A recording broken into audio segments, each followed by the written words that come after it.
जिंदगी ज्यादातर लोगों की उस पल नहीं हारती जब वे फेल होते हैं, बल्कि उस पल हारती है जब वे दूसरों को सफल होते हुए देखना शुरू कर देते हैं। किताब की शुरुआत एक कड़वी सच्चाई से होती है। डिस्ट्रैक्शन आज की दुनिया में अचीवमेंट का सबसे बड़ा दुश्मन है और कंपैरिजन उसका सबसे तेज हथियार। पहले ही पन्नों से नैरेटिव पाठक को एक जाने पहचाने जाल में खींच लेती है। एंडलेस स्क्रोलिंग, इस बात की ऑब्सेशन कि दूसरे क्या कर रहे हैं, कितना कमा रहे हैं, क्या अचीव कर चुके हैं और क्या बनते जा रहे हैं। लेखक एम्बिशन पर हमला नहीं करता, बल्कि यह दिखाता है कि गलत दिशा में गई एम्बिशन कैसे चुपचाप फोकस को चुरा लेती है। जब अटेंशन बढ़ जाती है तो एफर्ट खोखला हो जाता है, और जब एफर्ट खोखला हो जाए तो प्रोग्रेस धीरे धीरे और खामोशी से मरने लगती है।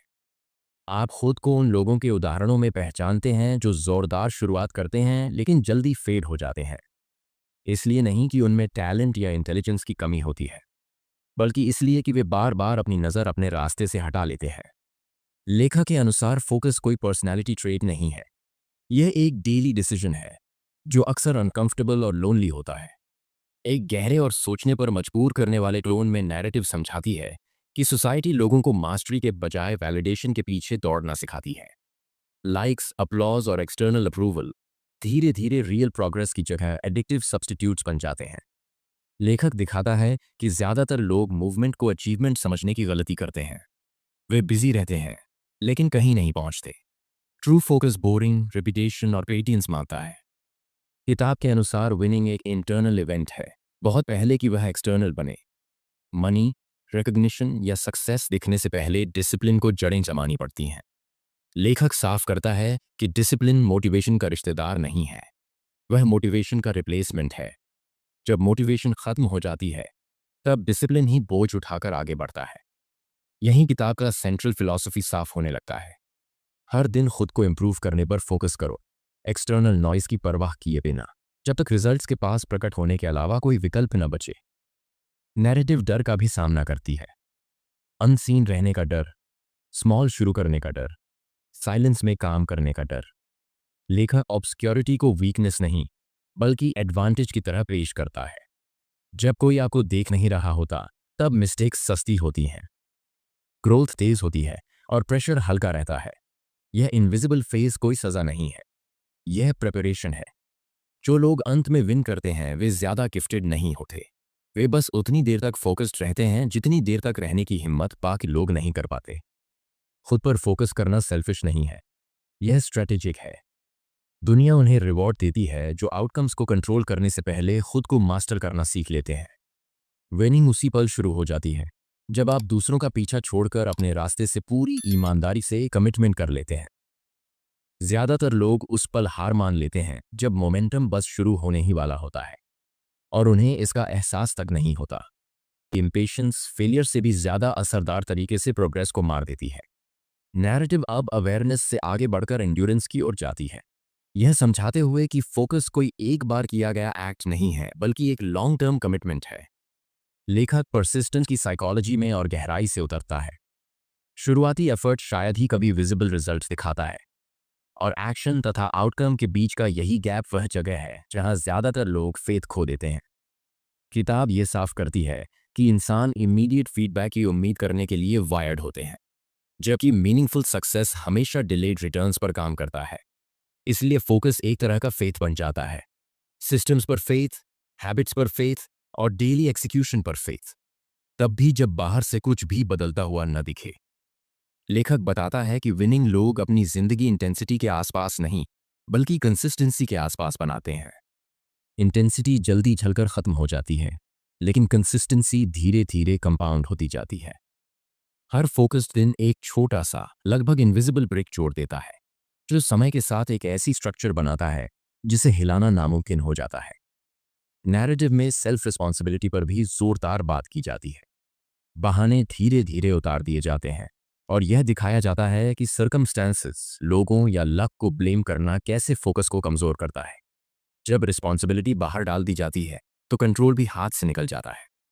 किताब जोर देकर कहती है कि जिस पल आप अपने आउटकम्स, चाहे अच्छे हों या बुरे, की पूरी ओनरशिप लेते हैं, उसी पल आप अपनी पावर वापस पा लेते हैं।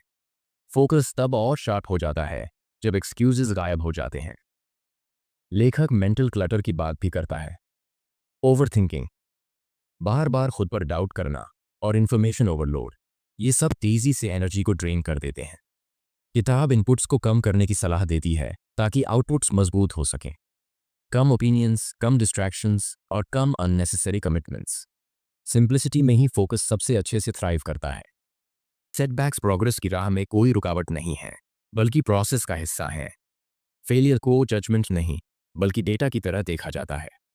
नैरेटिव रीडर को याद दिलाती है कि विनिंग के लिए परफेक्शन जरूरी नहीं है, रेजिलियंस जरूरी है। जो लोग फोकस्ड रहते हैं वे फेलियर से बचते नहीं हैं, वे उससे जल्दी रिकवर करना सीख लेते हैं। इस हिस्से के अंत तक रीडर के भीतर अर्जेंसी की जगह पेशेंस लेने लगती है।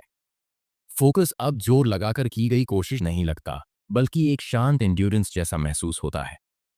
विनिंग किसी ड्रामेटिक ब्रेक थ्रू की तरह नहीं, बल्कि सस्टेन कमिटमेंट के एक इनएविटेबल आउटकम की तरह नजर आने लगता है। सक्सेस के रास्ते पर सबसे खतरनाक पल वह होता है जब कंफर्ट आपको अर्नड लगने लगता है। यह हिस्सा एक चेतावनी के साथ खुलता है। प्रोग्रेस खुद एक नई तरह की डिस्ट्रैक्शन पैदा कर सकता है।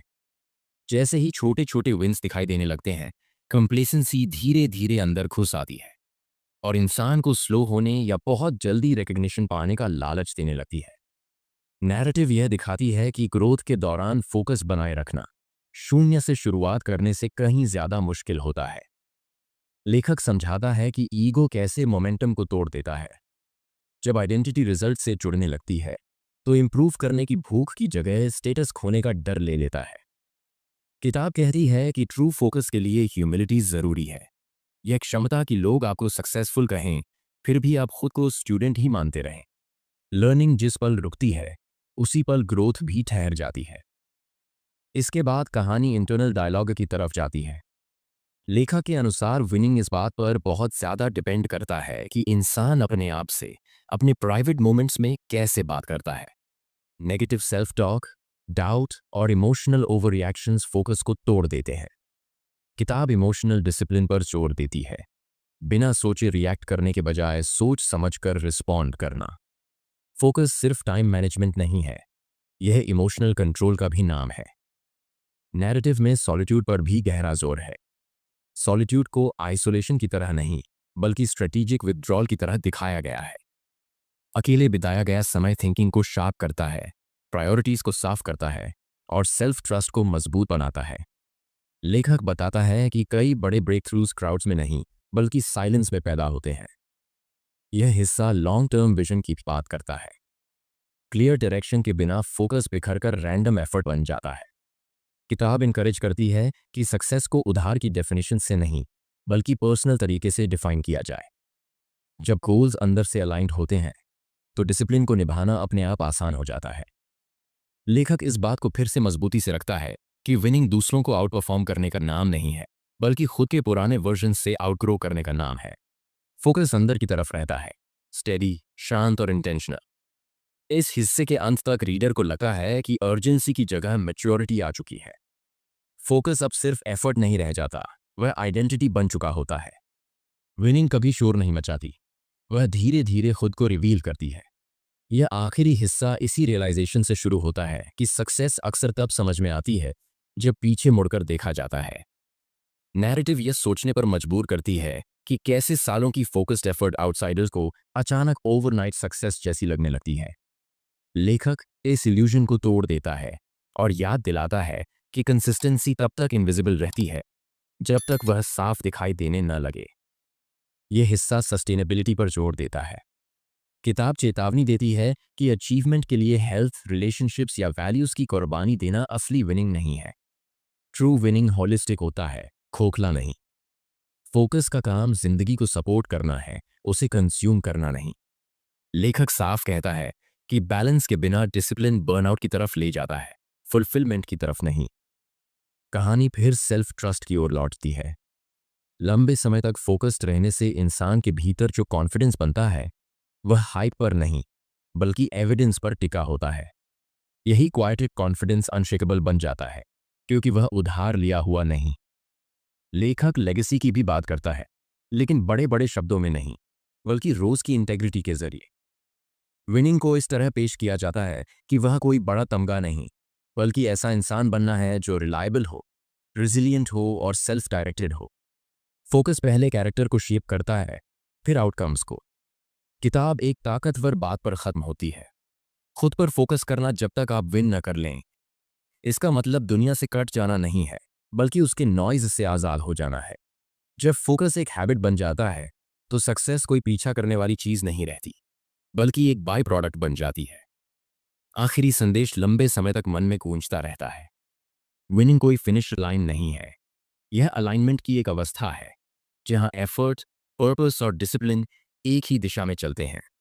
जो लोग खुद पर फोकस करना लंबे समय तक सीख लेते हैं, वे सिर्फ एक बार नहीं जीते, वे बार बार जीतते हैं, खामोशी से, कंसिस्टेंसी के साथ और पूरी तरह अपनी शर्तों पर।